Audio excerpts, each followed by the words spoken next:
When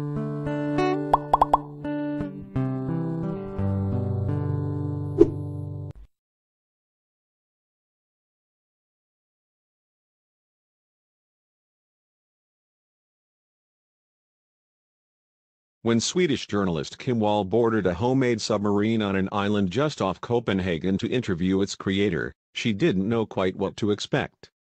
Wall had tackled many interesting stories in her career, but she had no idea when she stepped onto the submarine it would be the last time she was on solid ground alive. Kim Wall was born on March 23, 1987 in Trelleborg, a small Swedish town. She knew from a young age that she wanted to pursue a career in journalism, but she wanted to be prepared. So, after studying international relations at college in London, she headed abroad. Wall received her master's degree in journalism from Columbia University, and before long her career was on the rise. Her reporting graced the pages of Time magazine, The New York Times, and The Guardian, to name a few. Wall wasn't afraid to tackle gritty and dangerous subjects. She reported on the torture practices of Uganda's Idi Amin, freak show culture in Florida, and even wrote about the existence of a cult of self-proclaimed vampires. Wall had no idea that it was on the island of Reefs alone that she would face the greatest danger of all. At 7 p.m. on August 10, 2017, Wall met up with Danish inventor Peter Madsen in Reefs alone. Madsen's biggest claim to fame was that he had built and launched his very own submarine called the UK-3 Nautilus in 2008. It took Madsen 2 years and $200,000 to finish this ambitious endeavor. When he was done, it measured 58 feet long and 6.5 feet wide. This made it the single largest homemade submarine ever constructed by an individual. For 3 years, the Nautilus spent time in the water and Madsen enjoyed a certain level of celebrity. When the first amateur spacecraft called Sputnik was launched in Denmark, Madsen and the Nautilus were present to celebrate the other inventor's achievement. In 2011, the Nautilus had to be brought to shore for repairs. The cost was tremendous and it would take Madsen years to pull together the money to cover the costs involved. Finally, in 2017, it was relaunched and this new journey would be the strangest of them all. Meanwhile, Wall's plan for working with Madsen was simple and straightforward enough.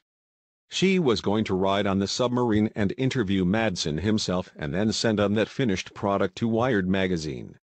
Tragically, her work as a reporter was about to put that plan to an abrupt end.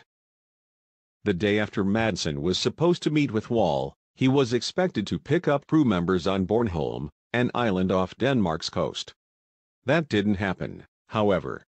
Instead, the crew members all received a strange message from Madsen.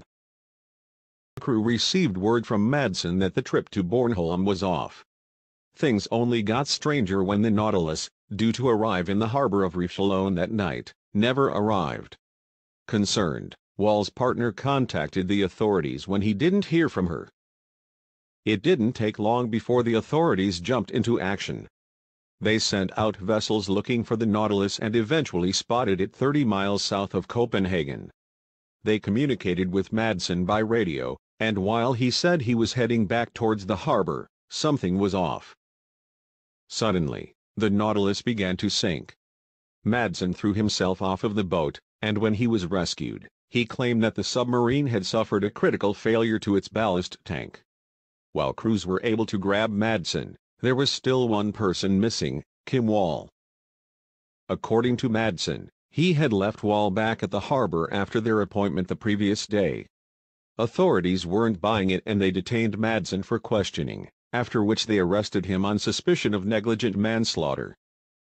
While Madsen was being held in custody, authorities decided to bring the Nautilus back to the surface in the hopes of verifying his story. They also wanted to rule out the idea that Wall might still be on board. As soon as the boat surfaced, Madsen started telling authorities something different. Now that the police could investigate the submarine itself, Madsen claimed that he hadn't dropped off Wall in the harbor at all. Instead, he said, she died during an accident on the boat and he had decided to bury her at sea.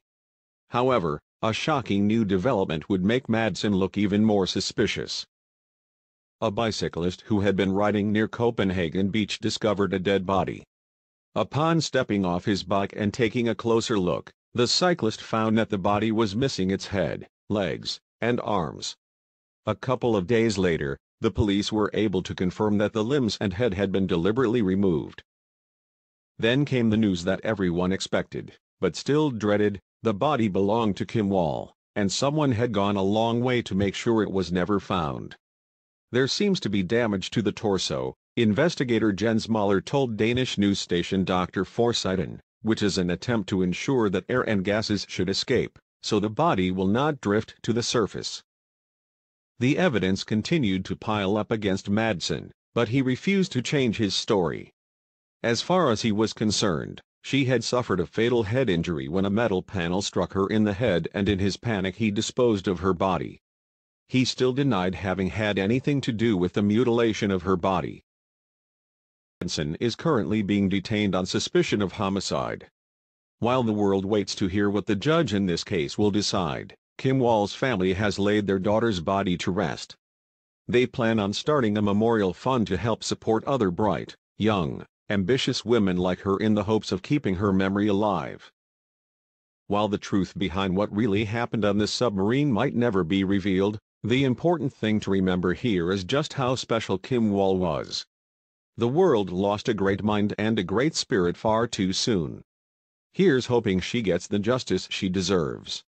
Share this tragic story with your friends below. Subscribe for more.